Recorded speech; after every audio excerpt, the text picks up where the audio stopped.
Hi, this is an introductory video for debate benchmarks. In this video, we will be looking into the problems of benchmarks and also our proposed solution for that. Recently, there has been significant growth in the number of scientific research publications. And in computer science, one of the most important characteristics is the implementations or prototypes. And there has been a continuous performance improvement claims from researchers.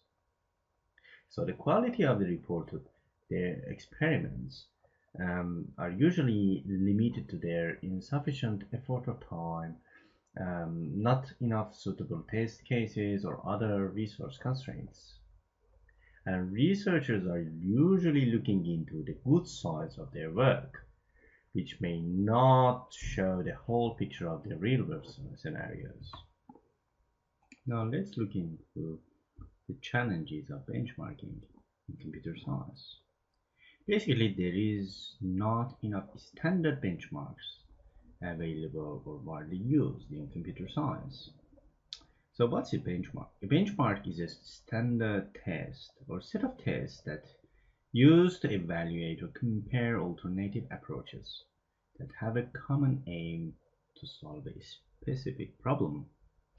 A benchmark usually consists of a motivating scenario like task samples and a set of performance measures.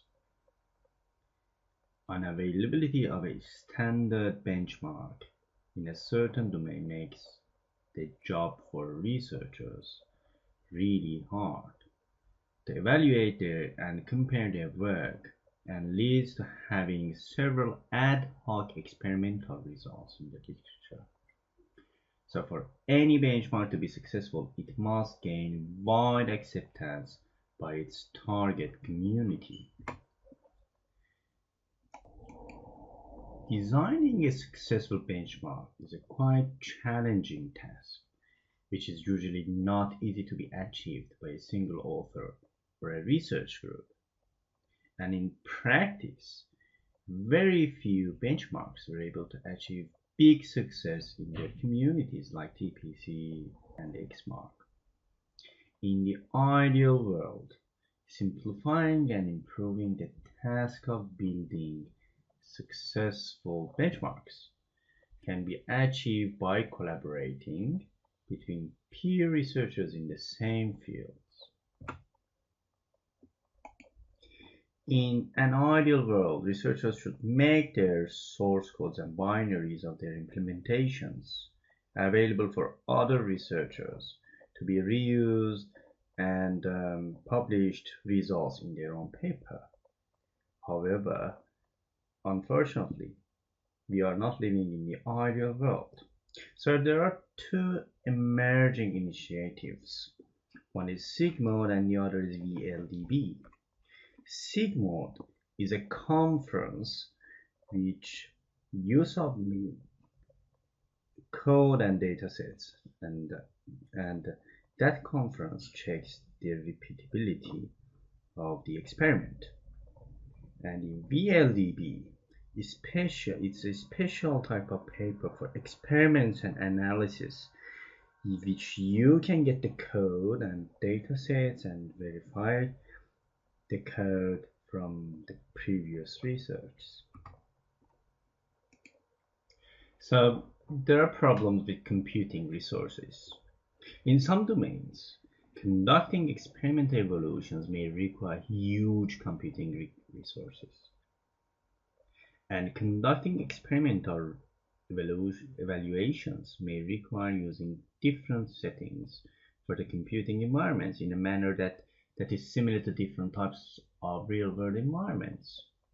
So such computing resource environments may not be available for researchers in the home environments or labs. And achieving a fair, like apple-to-apple comparison between any two alternative scientific contributions requires performing their experiments using exactly the same computing environments. And in an ideal world, researchers should have access to a shared computing environments where they can evaluate and compare their compute contributions. There is another problem: continuous evolution of the state-of-the-art.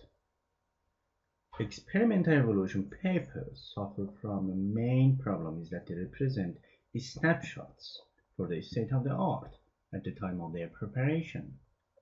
By default, research contributions in any field are always dynamic and evolving, so it contains new approaches and improvement for existing approaches.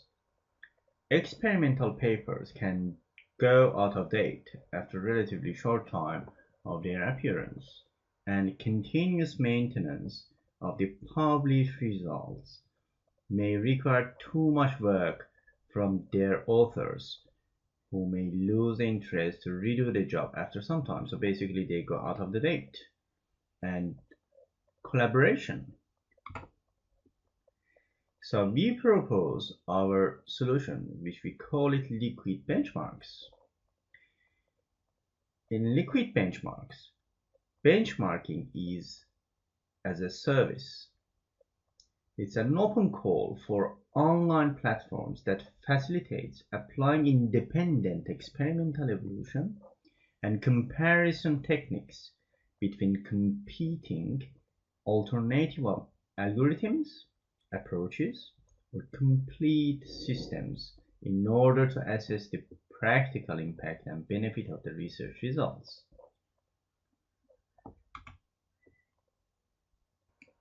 In liquid benchmarks, we use three types of technologies. So cloud computing is a very efficient way of broad sharing of computer software and hardware resources via the internet in an elastic way. And software as a service provides the facility that each end user does not require to manually download, install, configure, run, or use the software applications on their own computing environments.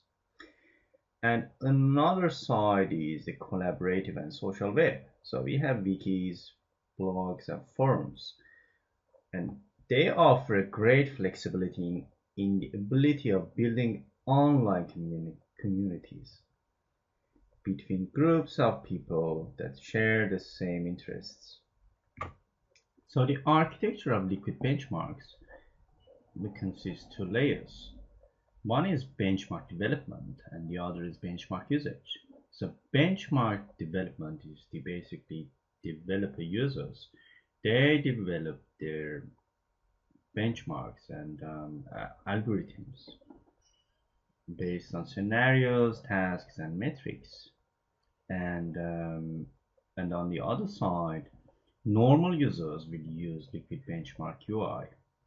And using experimental manager, which is directly connected to the users, they can run experiments and get the results of the experiment and get analysis. So liquid benchmarks consists of four components. The first component is a web-based user interface, which provides the ability for the users to design experiments, submit requests, and search the results. There is another component called Experiment Manager, which controls the execution and ensures the absence of influences, receives, stores, and renders the experimental results. On the other hand, there is a repository of experiment results. So basically it stores the results of all running experiments in their associated configuration parameters. Everything like timestamp and user and social information, comments and discussions, everything. Also, there is a cloud-based computing environments. So it hosts testing environment which are shared by the liquid benchmark and end user. So the benefits of liquid benchmarks is basically it's developing a centralized. So liquid benchmarks has some benefits.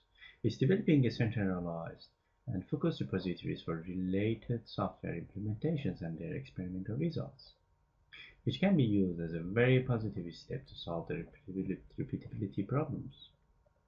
Also, it's facilitating collaborative maintenance of experimental studies to guarantee their freshness. On the other hand, it facilitates establishing shared computing resource environments that can be used to utilize by different active contributors in the same domain.